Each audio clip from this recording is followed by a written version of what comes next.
오늘 우리에게 주시는 하나님 말씀은 열왕기 하 14장 17절에서 29절 말씀입니다. 구약성경 586쪽입니다. 열왕기 하 14장 17절에서 29절 말씀 한 절씩 교독하도록 하겠습니다.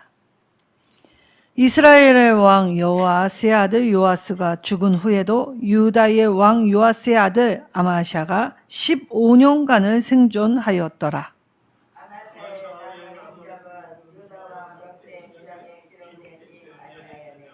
예루살렘에서 무리가 그를 반역한 고로 그가 라기스로 도망하였더니 반역한 무리가 사람을 라기스로 따라보내 그를 거기서 죽이게 하고 그 시체를 말에 실어다가 예루살렘에서 그의 조상들과 함께 다윗성에 장사하니라. 온 유다 백성이 아사랴를 그의 아버지 아마시아를 대신하여 왕으로 삼으니 그때의 그의 나이가 16세라.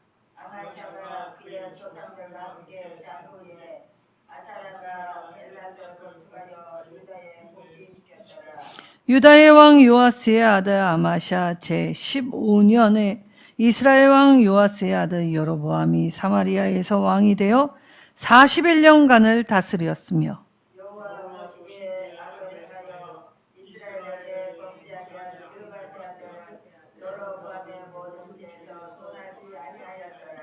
이스라엘의 하나님 여호와께서 그의 종 가드 헤벨 아미떼의 아들 선지자 요나를 통하여 하신 말씀과 같이 여로보암이 이스라엘 영토를 회복하되 하맛 어귀에서부터 아라바 바다까지 하였으니 이는 여호와께서 이스라엘의 고난이 심하여 맹인 자도 없고 누린 자도 없고 이스라엘을 부른 자도 없음을 보셨고 여호와께서 또 이스라엘의 이름을 천하에서 없이 하겠다고도 아니하셨으므로 요아스의 아들 여로보암의 손으로 구원하심이었더라. 여로보암의 남은 사적과 모든 행한 일과 싸움을 목적과 다메섹을 회복한 일과 이전에 유다의 수가였던 하맛은 이스라엘에게 들린 일은 이스라엘 왕 역대 지략에 기록되지 아니하였느냐. 함께 읽겠습니다. 여로보암이 그의 조상 이스라엘 왕들과 함께 자고 그의 아들 스가랴가 대신하여 왕이 되니라. 아멘. 처음에는 하나님을 잘 섬기는 듯 하였으나 결국은 하나님을 버린 왕, 아마샤이의 이야기입니다. 우상을 섬기고 악을 행하고 그리고 이 남유다의 이 아마샤는 어떤 무리에 의하여 반역으로 라기스로 도망하여 거기서 죽었다라고 하였지요. 모든 인생은 다 죽습니다. 그러니까 한 사람도 예외 없이 하나님 부르시면 다 가야 하는 일이지요. 이때의 인생. 우리가 예측 불가능한 것이 인생이라고 합니다. 참 마음먹은 대로 되지 않더라라고 얘기하죠. 사람들은 늘 자신이 꿈꾸는 미래 자기의 노력으로 애를 쓰지만 생각지 않은 인생의 복병들을 만날 때 내 인생이지만 내가 마음먹은 대로 내가 뜻한 대로 이루어지지 않을 때 보이지 않는 손, 절대자의 손이 이 인생을 붙잡고 계신다는 걸 그제야 깨닫게 되지요. 우리는 모두 예수를 믿습니다. 그리고 예수님이 주시는 구원을 얻었지요. 그리고 예수를 믿는 사람으로서 오늘 이 삶의 가운데 자리에 변함없이 주의 이름을 부르고 주의 말씀 듣고 주의 이 은혜를 새기기 위해 모였습니다. 일상에 이렇게 매일매일 아무것도 아닌 것처럼 평범한 그날이 오늘 우리에게 쌓여지게 될 때에 우리에게 있어서 믿음의 사람이란 어떻게 이 땅에 인생을 살아가야 할 것인가를 깨달을 때 특별히 오늘 말씀에 겉모습이 그럴싸하다 하더라도 하나님이 인정하시는 모습은 다를 수 있다. 그것이 인생이다 라는 것과 또 우리가 생각하건대라고 세상 뜻이 내 뜻대로 이루어지지 않는다는 것, 그리고 세상 만사는 다 하나님의 능하신 손 아래에서 이 모든 것이 되어진다는 걸 인정하고 깨달으라는 것입니다. 자, 아버지 요아스, 사실 북쪽의 이 요아스와 남쪽 왕의 이 아마샤가 싸우게 될 때에 이 남유다 왕이 패배하였습니다. 그래서 실상 이 남유다의 왕이었던 아마샤는 북쪽 이스라엘의 포로로 끌려갔기 때문에 더 이상 남쪽의 통치를 할 수가 없던 상황이 되었습니다. 그래서 이 남유다의 정통, 하나님께서 다윗을 잊지 않고 다윗에게 하신 언약의 기초 위에서 그의 아들, 그러니까 아버지가 어떠한 죽음을 얻었든지 그의 아들로 다음 왕위를 잇게 하는 것이 유다의 온 백성의 모습이었다는 것이죠. 그런데 일부가 불만을 품고 반역을 하여 이 왕을 죽일 때 스스럼 없이 그 일을 감행하나 온 유다의 백성들이 그 일에 동조하지 않았다라는 걸 알 수 있게 하는 것이 오늘 본문이죠. 자, 우리는 우리의 눈으로 보이는 것이 다가 아님을 깨달아야 합니다. 그리고 우리의 눈에 보이지 않는, 악에 동조하지 않는 더 많은 사람들이 존재한다는 걸 믿으시기 바랍니다. 하나님은 바알에게 무릎 꿇지 않는 7천을 이 거룩에 참여하려고 애쓰는 자들을 항상 땅의 그루터기로 남겨두셨지요. 그러니까 의인 한 사람만 있어도 이 나라를 멸망시키지 않겠다는 하나님의 말씀이 계셨는데, 심지어 그 7천이 모여 하나님의 이름을 부르며 기도할 때 하나님이 어찌 그 백성을 아끼지 아니하시겠습니까? 자, 이때에 하나님의 뜻은 모든 인생이 이 가늠해 볼 수 없습니다. 자, 이 북쪽 왕과의 전쟁을 통해 포로가 되었지만 승리했던 이 북쪽 요아스보다 포로로 잡혔던 이 아마샤가 15년 더 생존하였다라고 하죠. 자, 승리를 거머쥐었다고 해서 영원히 누릴 것 같다는 건 착각입니다. 오늘 겉보기에 그럴듯했던 두 왕의 모습을 볼 때 영원할 것이라 착각하면 그건 인생 아니다라는 것입니다.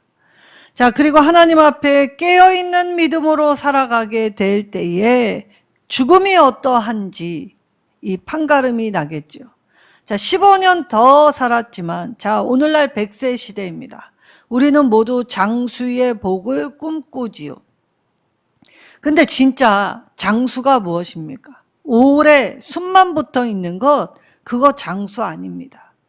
정말 건강하게 내 뜻으로 내 몸을 움직이며 그렇게 활기차게 활력 있게 사는 인생이 복된 것이지, 병들어 숨만 겨우 붙어 있어서 인공호흡기에 이 숨을 생명을 연장시킬 때에 자녀나 또 이 부모님이나 그 고통은 말로 표현할 수 없었다라고 다들 표현합니다. 자, 개그맨 지석진 씨가 자기가 그럴 일은 없지만 만약에 그때로 돌아가서 선택해야 한다면 그때 이 아버지의 생명 연장을 위해 그 호흡기를 꽂았던 그 순간에 다시 그 선택을 하지 않겠다. 왜냐, 아버지가 너무 고통스럽게 숨만 겨우 붙어 있는 상태였다는 것이죠.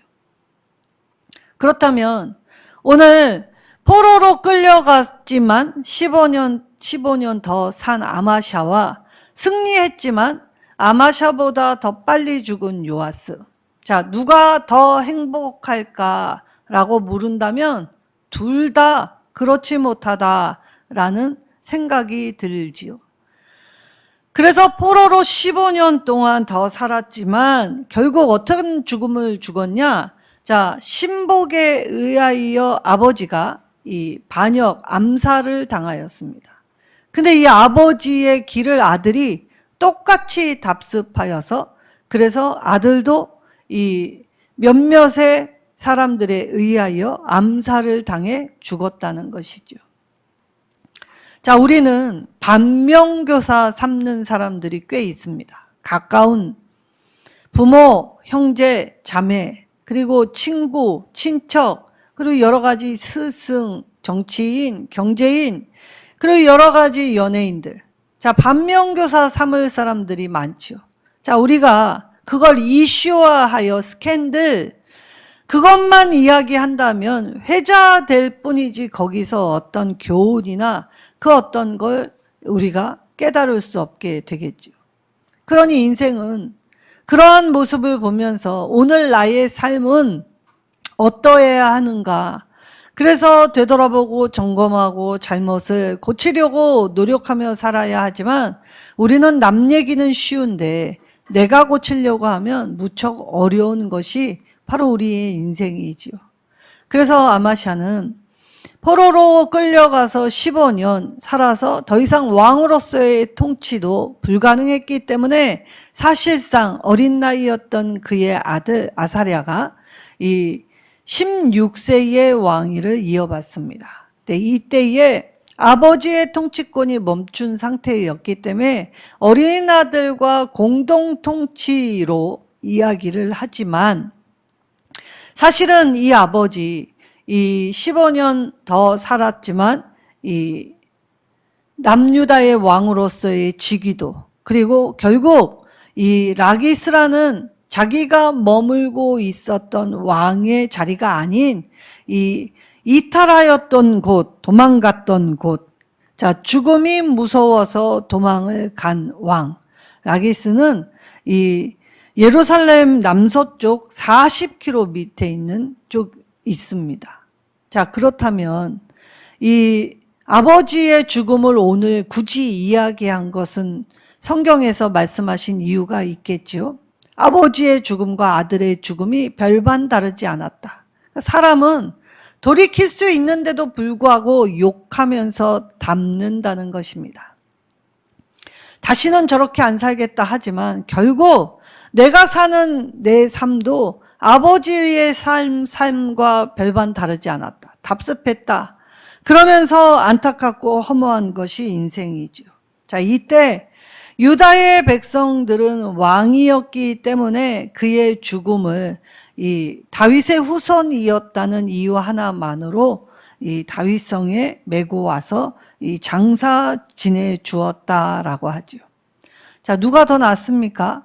왕보다 백성이 한결 낫습니다. 왕은 자기가 가진 지위를 가지고 이 백성을 잘 돌보아야 했는데 오히려 백성이 이 반역을 일으킨 아마샤를 살해한 무리와 달리 이 자신들의 반역한 사람들의 의도나 목적과 관계없이 국률함을 가지고 이 왕의 후손이라는 이유 하나만으로 이 장사를 드려주게 되었죠. 자, 이때에 이렇게 남유다와 북이스라엘은 각각의 한 이 변화를 맞게 되었지요. 이제 세대가 바뀌고 다스리는 사람들이 달라졌습니다. 자, 이때는 뭐가 좀 달랐을까라고 한다면, 자, 이 아마샤의 아들 이 아사랴는 특별히 엘랏이라는 곳을 이 복귀시켰다. 원래는 유다에 속하여져 있는 땅이었는데 이걸 에돔에 빼앗기게 되었죠. 그때의 이 아사랴가 이 아버지가 못 이룬 업적을 이룬 것처럼 보이지요. 그래서 엘랏을 건축해서 유다에 복귀시켰다라고 합니다. 자, 이 엘랏이 어디였냐면 항구 도시로서 남쪽 무역의 요충지였지요.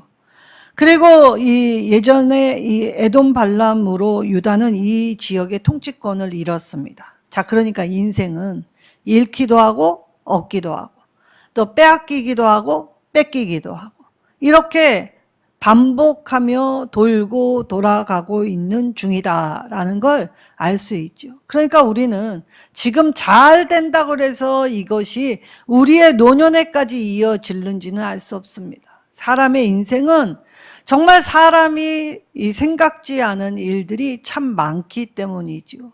그래서 우리는 더더욱 하나님 앞에 겸비하고 하나님 앞에 무릎 꿇고 하나님의 음성을 들어야 하는 것이죠. 이것이 인생의 가장 복된 자세입니다. 자, 내가 오늘 무슨 업적을 이뤘다고 한들 그것은 내 공로가 아니었다는 것이죠. 어쩌면 내 앞서 밟았던 믿음의 선진들, 또 내 윗대, 나를 밀어주는 후대들, 이들의 도움, 이들의 헌신, 그런 것이 있어서 누군가 울면서 씨를 뿌렸기에 내가 기쁨으로 단을 거둘 수 있다는 것이지요. 그렇기에 오늘 기쁨으로 단을 거두는 일도 겸비하여 하나님 앞에 내 공로가 아님을 하나님이 주신 은혜였음을 떠올리라는 것이었습니다.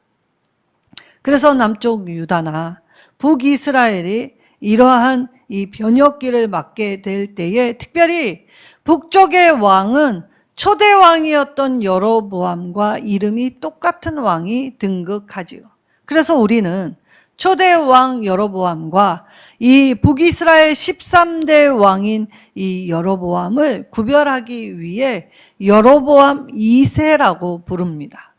자, 이 여로보암 2세가 특별히 북쪽 이스라엘에게 끼친 업적이 굉장히 상당합니다. 거의 솔로몬 시대와 같은 영토의 이 부활을 얻게 되었지요.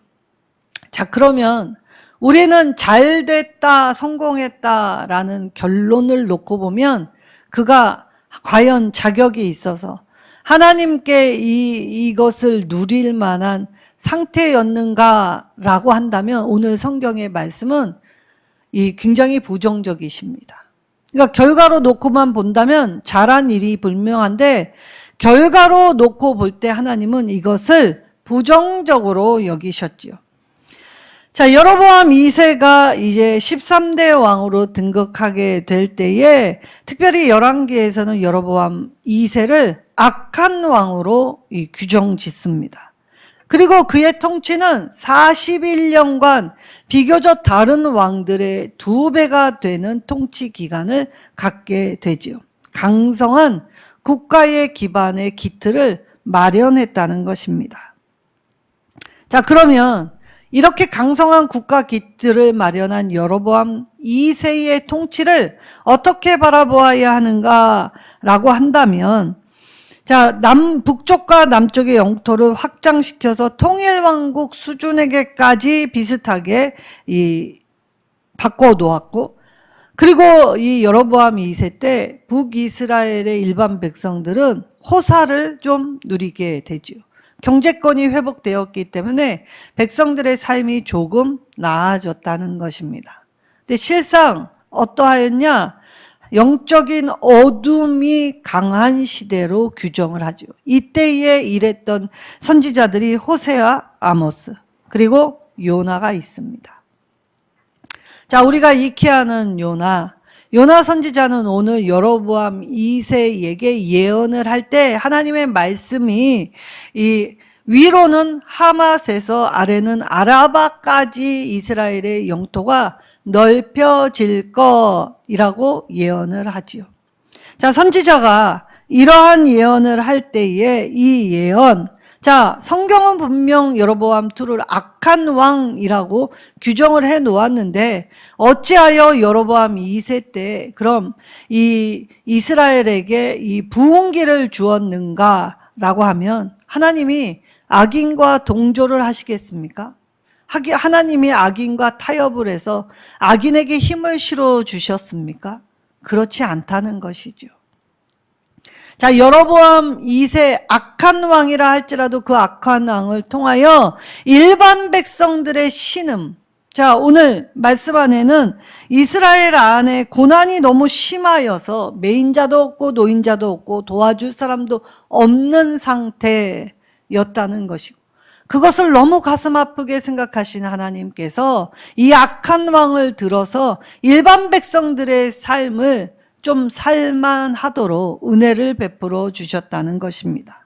그러니까 이 일은 선지자들을 통하여 하나님의 주권 아래에서 일어난 일이지 여로보암 2세의 이 업적이 아니라는 걸 분명히 하지요. 자, 하나님의 심판이 그냥 유보되었을 뿐입니다. 겉으로는 잘 되는 것 같이 보입니다. 그럴싸하게 보이지요. 그러나 그렇기 때문에 이 왕들은 남유다나 북쪽의 이스라엘 왕이나 다 교만하고 오만하여서 잘못된 판단을 내려서 결국 그의 마지막이 어떠하였냐?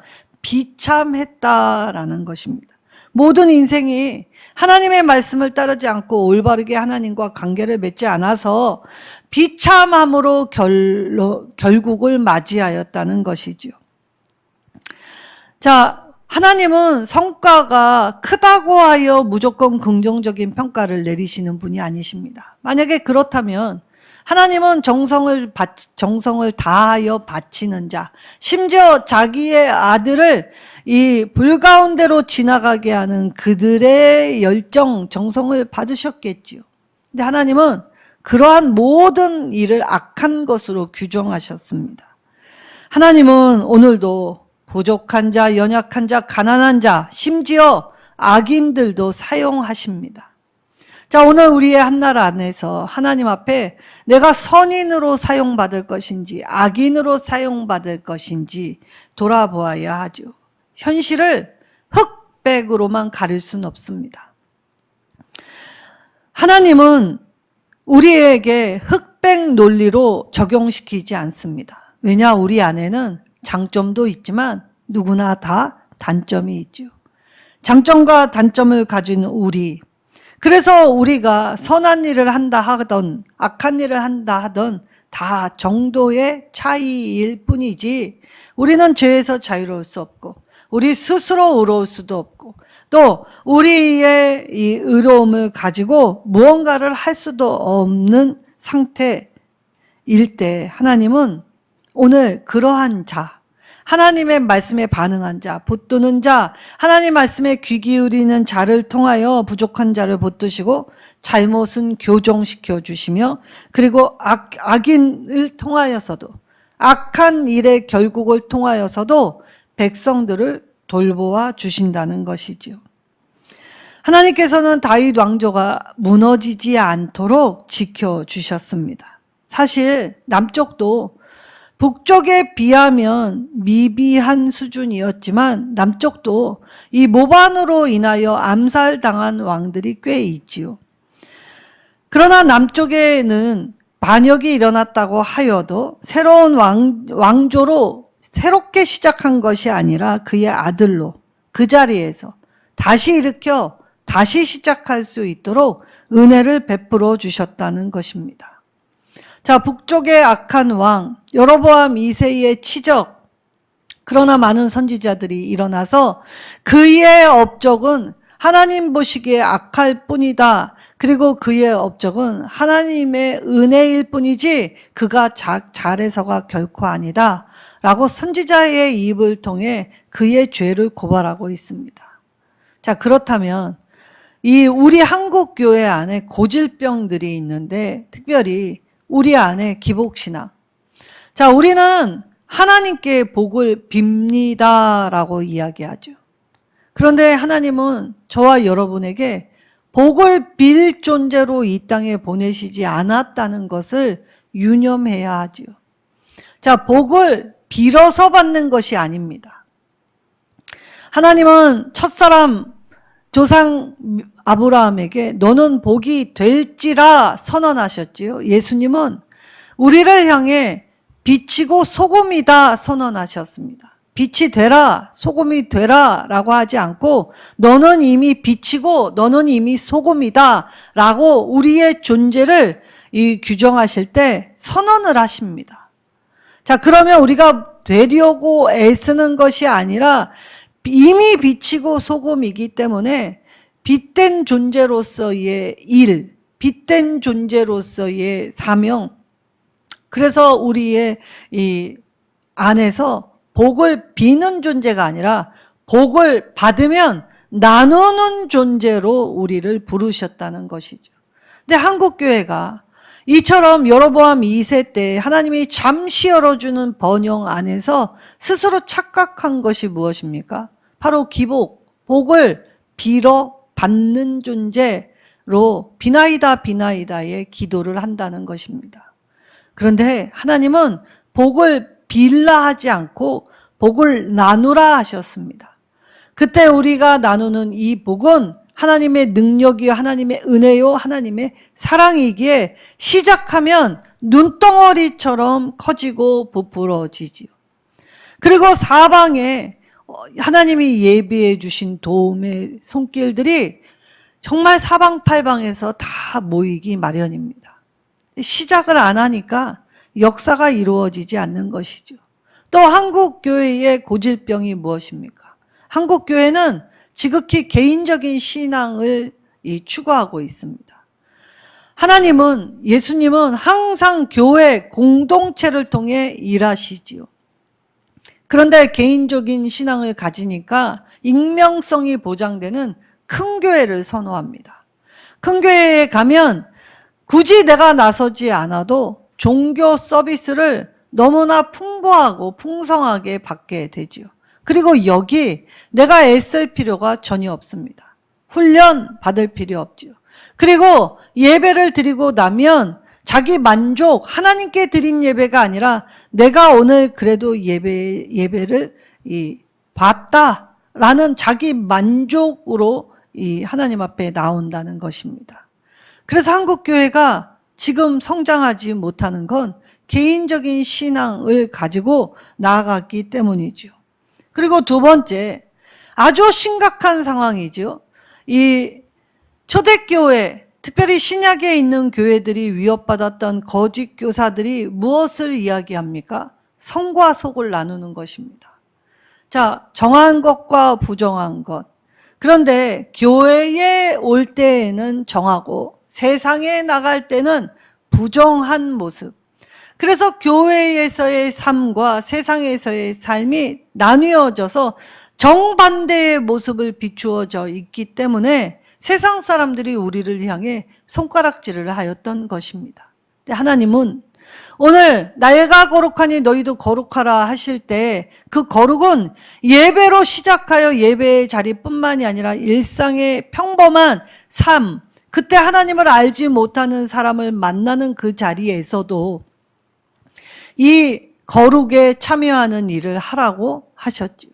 근데 오늘 한국교회에는 이 신약의 교회의 이 거짓 교사들처럼 이원론, 육은 악하고 영은 착하고 순하다라는 이원론으로 나누었던 것처럼 우리의 교회 생활과 일상의 삶을 철저히 분리시켜 버렸다는 것이죠. 그리고 교회의 열심을 무작정 내면서 또 가정일을 돌보지 않는 것입니다. 자, 그래서 무너지기 시작했다는 것이죠. 그리고 나서 한국교회에 아주 고질적인 문제가 무엇이 되었냐? 하나님 중심이 아니라 교인 중심이 되었다는 것입니다.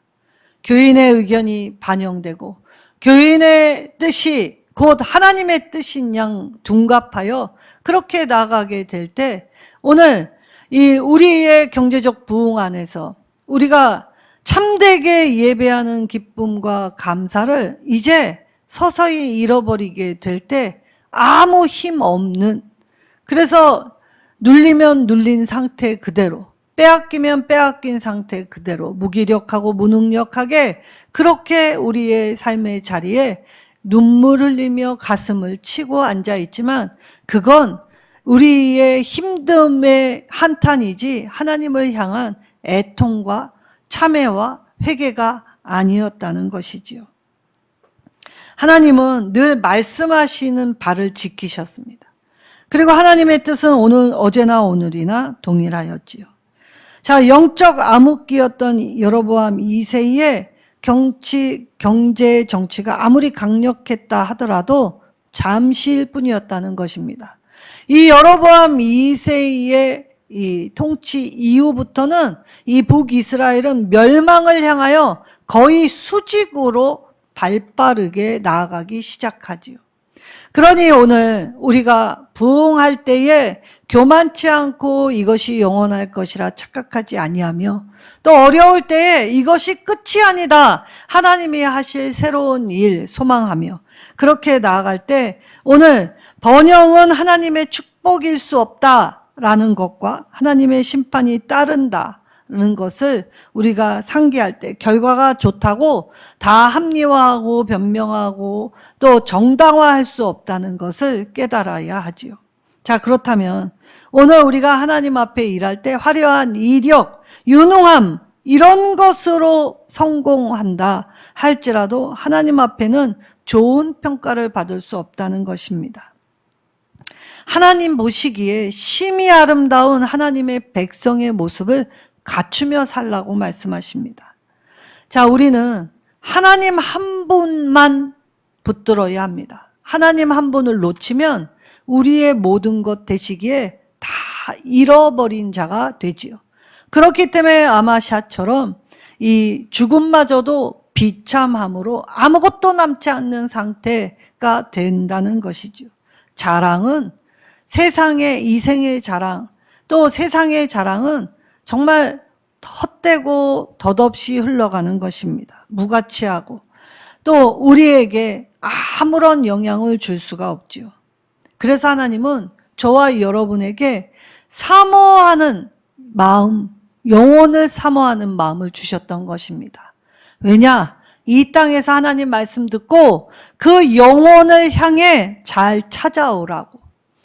그래서 우리의 오늘 예배의 자리, 일상의 삶의 모든 자리는 영혼을 향해 가는 길입니다. 하나님을 사모하며 하나님으로 채워, 하나님으로 의하여, 하나님으로 인하여, 하나님 때문에, 그래서 나의 모든 것 되시는 하나님이 나의 모든 걸 책임져 주신다라는 걸 깨달을 때, 오늘도 우리의 삶에서 늘 거듭하는 실수와 실패까지도 하나님은 붙드시고 변함없는 은혜로 임하시기에 오늘 하나님의 충분한 사귐에 의하여 하나님 주시는 화평을 누릴 수 있게 되는 것이지요. 자, 우리는 속 사람을 볼 수 없습니다. 하나님만이 아시죠. 그래서 우리가 겉모습을 아무리 그럴싸하게 치장하고 꾸미고 위장한다 하여도 하나님은 위선과 가식을 적나라하게 다 드러내시지요. 자, 오늘 우리 한국교회의 고질병, 성장을 저해하게 하는 이러한 잘못된 생각들, 영성들 뜯어 고치지 않으면 이 땅에 우리가 세상을 선도하는 그리스도인이 아니라 가나안 땅에 그들과 섞여 사는 잡종, 그래서 잡민족 되어 혼합신앙 양태로 하나님께도 버림받고, 그리고 이 세상을 섬길 때에도 세상에서도 인정받지 못한 가장 초라하고 남루하고 비루한 상태가 된다고 하십니다. 자, 이 땅엔 영원한 것이 전혀 없습니다. 그러나 저와 여러분에게 주신 한 가지 영혼을 사모하는 이 마음을 가지고 하나님 말씀을 듣고 하나님 말씀을 지켜 행하면 영원까지 이때여 하나님이 영혼에 참여할 수 있는 영광, 그 은혜의 빛에 들어갈 수 있도록 항상 함께하여 주신다고 말씀하시죠. 오늘 저와 여러분은 하나님이 언약해 주신 다윗입니다. 자, 다윗에게 주신 언약을 한 번도 변개치 아니하신 하나님의 신실함, 오늘 저와 여러분 한 사람 한 사람에게도 다 이루어 주시지요. 오늘 이 이루어 가실 하나님을 기대하시길 바랍니다. 세상은 소망 없고 우리의 눈을 뜨면 아픔과 공허와 힘든 뿐이지만 그 속에서 하나님을 붙들고 하나님을 찾으면 하나님은 이 흑암을 밝은 광명으로, 그리고 우리의 공허와 허물은 하나님의 충만으로, 그리고 우리의 무질서는 하나님의 질서로 세워 창조하신 원형, 그래서 하나님의 형상을 닮아 하나님의 날에 기뻐 춤추며 하나님께 참되게 예배할 수 있는 자로서 나 자신을 하나님이 받아주시지요. 오늘 하나님을 믿음으로 시작하였는데 나의 결국이 어떠할 것인가? 끝까지 가보아야만 알 수 있을 것입니다. 그러기에 오늘 한 날 한 날이 매우 중요하지요. 평범한 일상인 것 같고 오늘도 실패하는 것 같지만 이 매일매일이 쌓여서 하나님께 더 가까이 나아갈 수 있게 될 것입니다. 하나님을 놓치지 않는, 그래서 하나님으로 인하여 세상 모든 것들로 하나님 채워주시는 그 은혜의 풍성함 앞에 주님 주시는 화평을 누리시는 일손 누림의 성도들이 되시기를 예수님의 이름으로 축원합니다.